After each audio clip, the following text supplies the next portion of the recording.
જય શ્રી કૃષ્ણ, જય ખોડિયાલમાં. તો કેમ છો તમે બધા? તમારા બધાનું સ્વાગત છે મારા મિની વ્લોગમાં. તો મારી ચેનલને લાઇક, કોમેન્ટ અને સબસ્ક્રાઈબ કરવાનું ના ભૂલતા. તો જોઈ શકો છો તમે કે ઢીંગલી અહીંયા બેઠી છે અને એને સોફા ઉપર બેસાડી દીધી છે મેં આવી રીતે, અને એ રમતી હતી અને અમે બે અહીંયા રમી રહ્યા હતા.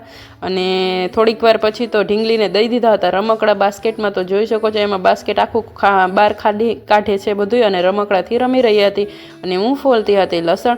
તો અમારા બે કામ ચાલુ હતું, એનું રમકડાનું અને મારું લસણ ફોલવાનું. અને પછી તો ઢીંગલીનો મસ્ત મજાનો વિડીયો બનાવી લીધો હતો, કેમ કે એને ઢીંગલીને એને બેસાડી દીધી હોકરમાં. તો મસ્ત દાંત કાઢતી હતી એટલે મેં વિડીયો બનાવી લીધો હતો. તમારી પણ ઢીંગલી કે ઢીંગલો નાનો હોય ને તો આવી રીતે નાના નાના વિડીયો યાદગીરી માટે બનાવી લેજો, જેથી પછી આપણે જોશું ને તો આપણને બહુ જ ખુશી થશે. અને જ્યારે એ મોટી થઈ જાય તો આપણે એને પણ બતાવી શકીએ, એને પણ બહુ ખુશી થાય. તો મારી ઢીંગલીનો મેં અહીંયા મસ્ત મજાનો વિડીયો બનાવી લીધો હતો. પછી તો માનનો ટાઈમ થઈ ગયો હતો તેડવા જવાનો, પણ મારી ઢીંગલી જાગતી હતી એટલા માટે મારે એને અંદર પૂરીને જવું પડ્યું હતું. જોકે સ્કૂલ તો નજીક જ છે, 5 જ મિનિટ થાય, પણ તોય આપણે આમ મા તરીકે આપણે એને મૂકતા જીવ નથી હાલતો, પણ તોય આપણે જવું પડે એમ છે, કેમ કે નાના માનને તો તેડવા જવું જ પડે એમ છે. પછી તો હું પહોંચી ગઈ હતી અહીંયા ને માનને પણ લઈને અહીંયા આવી ગઈ હતી ઘરે ને. પહેલાં આપણે ઢીંગલીને જોઈ લઈએ એ શું કરે છે. મારી ઢીંગલી એકલી એકલી રમતી હતી બોલો.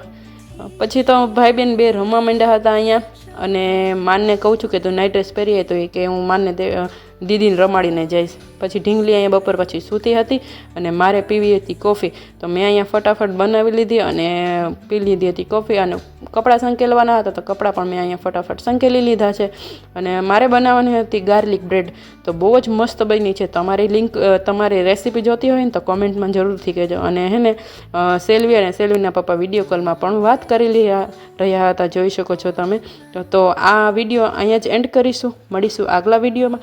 ત્યાર સુધી બાય બાય, જય શ્રી કૃષ્ણ. અને મારી ચેનલને સબસ્ક્રાઈબ જરૂરથી કરી જોજો, જેથી મારો વિડીયો સૌથી પહેલાં તમારી પાસે પહોંચે. Bye bye.